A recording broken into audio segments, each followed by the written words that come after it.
ఎందుకు మీ పేరు చెప్పారు? మున్సిపల్ కమిషనర్ గారు మీ పర్మిషన్ ఇవ్వలేదంటే ఆయన అడిగే పెట్టామండి, లెటర్ కూడా ఇచ్చాము, మీరు చేసుకోండి అని చెప్పారు. అని కూడా తెలుసుకున్నాం సార్. జస్ట్ వాంట్ అప్సెట్ కావాలని ఆపదామని అనుకునే పని అయితే మాట్లాడాల్సిందే తప్ప మేము ఇచ్చింది నిజం, మీరు ఒప్పుకున్నది నిజం. సిఐ గారు చేసుకోండి సార్ అన్నది నిజం. ఎక్కడ మేము పొరపాటు చేస్తాయండి? లేదండి, మేము తగుకు వెళ్ళే వాళ్ళం కాదు.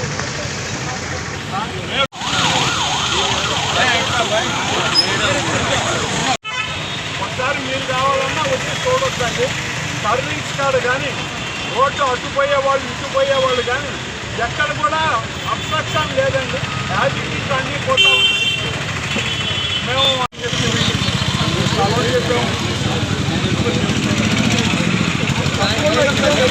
చేసుకోమని ఆయన మాకు తెలుసు. ఇప్పుడే మాట్లాడతాను. మరి చెప్పాము మేము.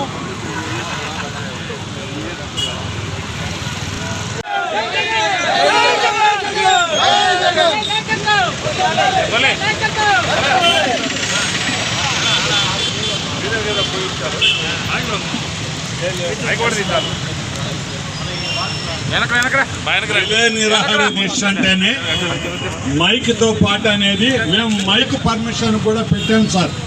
డిఎస్పీ గారు ఆఫీసు పెట్టి ప్రత్యక్షంగా సిఐ గారికి కూడా చెప్పామండి. ఈ విషయం మీరు ఏర్పాటు చేసుకోమని చెప్పారు.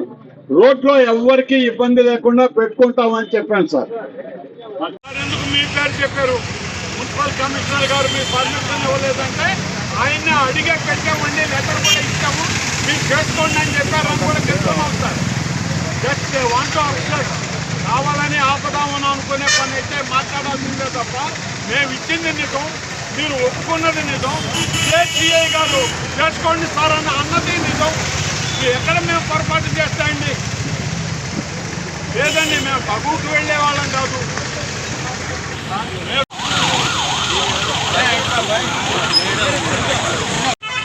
ఒకసారి మీరు కావాలన్నా వచ్చి చూడొద్దండి.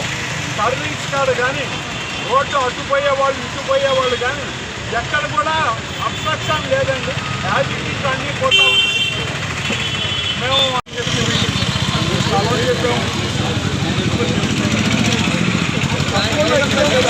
చేసుకోమని ఆయన మాకు తెలుసు. ఇప్పుడే మాట్లాడతాను. మరి చెప్పాము మేము.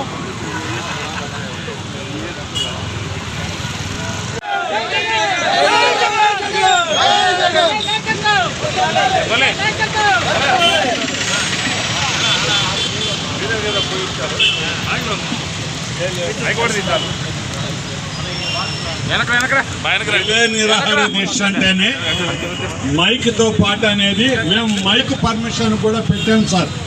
డిఎస్పీ గారు ఆఫీసు పెట్టి ప్రత్యక్షంగా సిఐ గారికి కూడా చెప్పామండి. ఈ విషయం మీరు ఏర్పాటు చేసుకోమని చెప్పారు. రోడ్లో ఎవరికి ఇబ్బంది లేకుండా పెట్టుకుంటామని చెప్పాను సార్.